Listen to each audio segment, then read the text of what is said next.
All right, guys, we are back, and Saturday night was amazing. It was terrible. It was hilarious. It was sad. It was all those things, mainly because UFC 264 was quite a sad pay-per-view, and we're going to talk about why with Conor McGregor in a second, but I at least got to spend it with you guys, so thank you to everybody that showed up for the watch party. It was hilarious.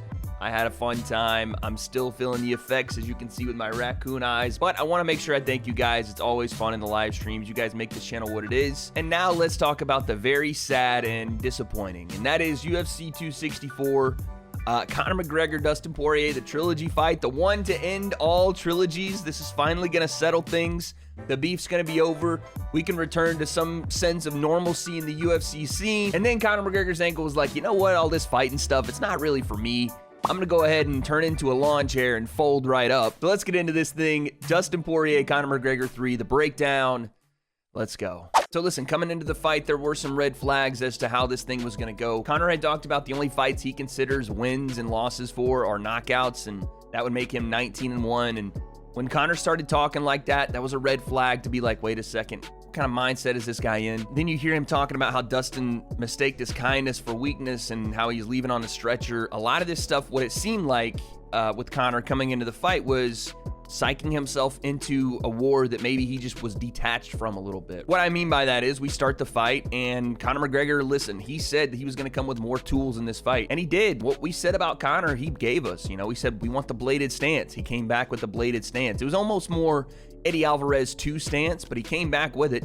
We want more kicks. We want you attacking Dustin's legs if he's going to attack yours, and we got that. We got the spinning back kicks. We got the teep kick, one of my favorite techniques from Conor McGregor, where he stabs that foot into the stomach. We got that. We did get the leg kicks, but they weren't the leg kicks that are the most effective now in MMA. He was taking those leg kicks to the thigh and knee area. That's the leg kick style that you'd seen for a long time in MMA and still is used, but not as much now as the ever so dangerous calf kick that everyone's using. And Conor used those same kicks to adjust to Nate in the second fight, right? It allowed him to stay around a longer period of time and also slow down his opponent. So what we asked for from Conor, he came out and gave us, but this is where I think people are missing the boat on what happened in this fight. People are all like, Conor's washed, he's terrible, he's gotten so much worse, inactivity. And sure, I'll agree, Conor hasn't been active. And so yeah, that probably has something to do with the fact that he is not as good as people think he should be, but Conor hasn't gotten worse. I mean, look at Conor now and look at Conor from that time period. It's almost the same guy. And this is again attributable to him not being here and the lack of consistency. The game has caught up to Conor McGregor. For the longest time, it felt like Conor had the cheat code. It felt like everything he did in the striking game, and you heard him, he would speak it into existence. He's like, these guys just aren't on my level. It's like, you got to have attribute, size, range, something, because technique for technique, no one can handle this left hand and how I get to it. And that was something that Conor was a magician at, was hiding the left hand behind 2 or 3 other techniques. And I think people are seeing that the game has surpassed just having window dressing for one technique or having a couple of things to line up one single devastator, and Dustin showed that. And so yeah, Conor was very successful for the first minute to minute and a half in the fight with the kicks. He was outside leg kicking Dustin continuously, and yes, those leg kicks had to have attributed in some way or form to Conor breaking his ankle. And there's a lot of theories out there as to what happened. Did Conor break his ankle when he threw a teep kick and Dustin blocked it with the elbow? Did Dustin check a kick? I didn't see either of those things happen, right? Dustin said he checked a kick. It might have been Dustin a little bit late to check a kick, even though the check maybe still happened by turning that knee outward somewhat. Dustin actually does point to Conor as if he's like, haha, that one hurts you. But it wasn't necessarily Dustin checking a kick, more so than Conor just landing on the knee. And I'm not a doctor, guys. I don't know these things, but there was probably some overuse in camp, some built-in injuries already to that ankle to come in and have it snap that easily after, again, throwing leg kick after leg kick. You had to think that Conor and his team were working on it in camp a ton. So that's probably what happened. But right at that point is when the fight changes, because after Conor has success early, a couple things struck me that were different with Dustin in the fight. It wasn't just a difference from Dustin the first fight. It was a difference from 6 months ago, and it was the lack of fear to throw with Conor, right? You saw even in the second fight between them that when Conor would throw out the left hand, Dustin would shell. He would look to protect himself because he understood the danger of that left hand. But this Dustin was looking to trade with Conor. He was looking to split Conor's timing. What Conor usually does to people, he was going to throw on top of Conor's throw. Look at Conor being successful in the Eddie Alvarez fight, in the Nate Diaz fight.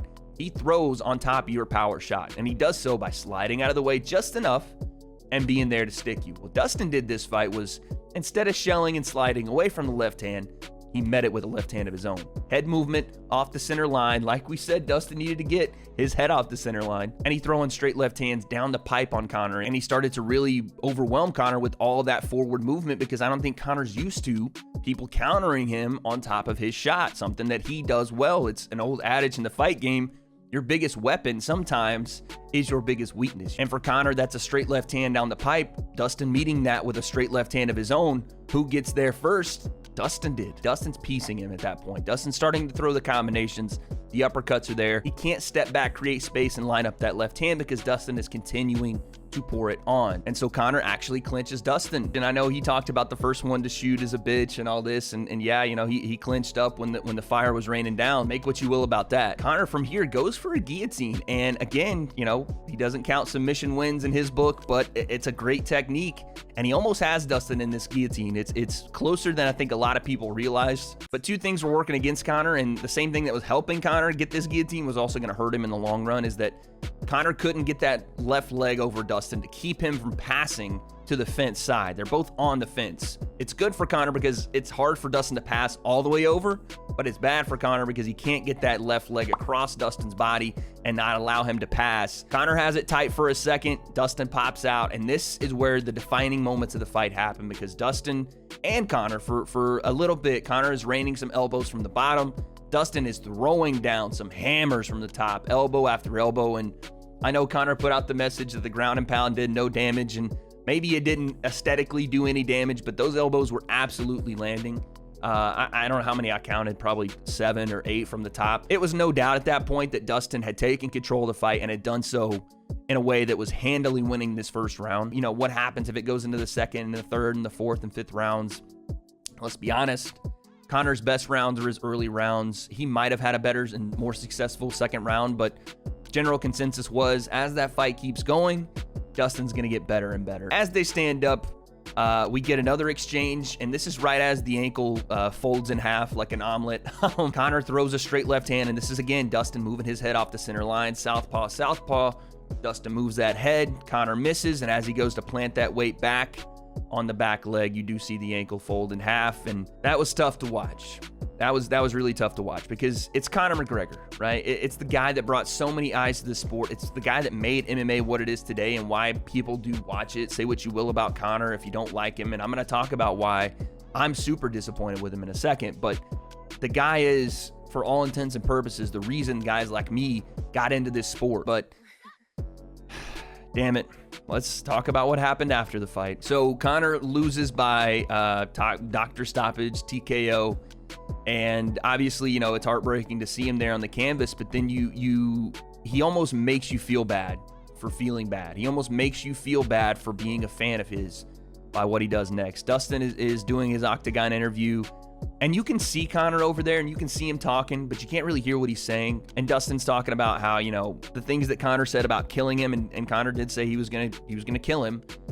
Dustin took that personally, and Dustin was, you know, even saying, listen, I want Conor to get back to his beautiful family. Like, I don't want this to be one of these things where we start talking about killing each other. And then as Dustin is saying all these things, he's shouting out a kid with cancer in Louisiana. I mean, Dustin's a fucking good guy, man.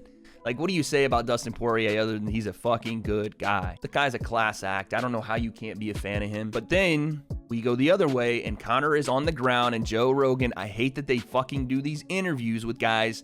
Conor's just snapped his ankle. They have to stop doing these post-fight interviews with guys that have been brutally injured or knocked out. Like, stop doing that. It's a terrible look. Nothing good ever comes of it, and Conor makes that case again because Conor starts talking about, you know, he was beating him. This means nothing. This is not over. And that's all good and fine. And then he starts talking about Dustin's wife once again. He said she's in my DMs, you know, come see me at the nightclub, called her a hoe. And it's just, I didn't watch Conor because he was telling people he was gonna fuck their wives or they were in his DM. Like, I didn't watch, I didn't care about that. That dude was a lot of people's hero, mine included, because he showed us what people like us could do. Like, I'm still working 2 jobs outside of YouTube, but I used to clean carts for a living and work at fucking McDonald's. And a guy like Conor, you know, a former plumber's apprentice, He showed us that normal people, we can chase dreams. We can have goals and meet those goals and do it through confidence, charisma, personality, and most of all, his skill. And that's not the Conor I saw sitting in the octagon on Saturday night talking about Dustin Poirier's wife. You can't do those things and expect people to be on board with it. Like, I'm not gonna be like, yeah, Conor, you got it. Go kill his wife in their sleep. And I don't think he cares. That's the sad part. I don't think he cares. You saw a guy sitting in that cage doing an interview with Joe Rogan, literally seething through his teeth, and he still just could not let go of the fact that possibly this ride he's been on, this absolute just rocket boosted blast off, he took over the game and had it in the palm of his hand, and I don't know if he can let go of the fact that the game is getting out of his grasp. Just so angry, so upset, so frustrated, and I understand it. His leg fucking broke. He wanted to go out and show his skills, but it just seemed like more frustration and anger at Dustin himself, not the fight, not the frustrating end to the fight, but the bitterness, the jealousy, and the anger at another fighter that had come in and taken his spot. Conor McGregor, the guy that we all believed in, the guy that made us believe, I don't know if he's still there. I don't know if he's even that same guy to himself anymore. I know I'm talking a lot about Conor, but Dustin Poirier has earned the right to not only fight for this title, but to be called one of, if not the best fighter at 155. And if he continues to win like this, Dustin Poirier could be in the conversation of one of the greatest 155ers ever. So congratulations to Dustin. Like I said, Conor started the fight really well. Dustin started to take over and started to implement some new things that, again, I don't think Conor was ready for. And by the end of that first round, it was pretty clear that Dustin had won it pretty decisively and pretty handily. Obviously, the ankle snap is not anything anyone wanted, and obviously we all hope that Conor heals up correctly. Even Dustin himself said that, but Conor is making it very hard to be a fan of his these days. It hurts so much more to watch a guy just shit on his own legacy by the way he handled that loss and the way he handles these things that happen to him that are his own fault, and the excuses that are made. It almost just, it looks like a different person. I don't want to see him leave the sport that way. I do think he is going to fight a couple more times, and I want to see him come back and gain back the respect that he had earned over all those years through his fighting. And I think that happens. I hope it happens, but I guess we'll see. So there you have it. Conor McGregor, Dustin Poirier, the trilogy. Like I said, it was a fun, hilarious, awful, sad, depressing night. You guys made it awesome. You guys made it the best. But it's always tough to see your heroes go down in flames. And Conor, like I said, his story's not over. He's going to keep fighting. And to be honest, I'm going to keep watching because a little part of me hopes that somewhere inside, not the old Conor, but the true Conor is still there. You guys let me know if I'm right down in the comments below. But what happens next with Dustin Poirier? He's going to go fight for the title. What happens next with Conor McGregor? That's up to him. I guess we'll find out.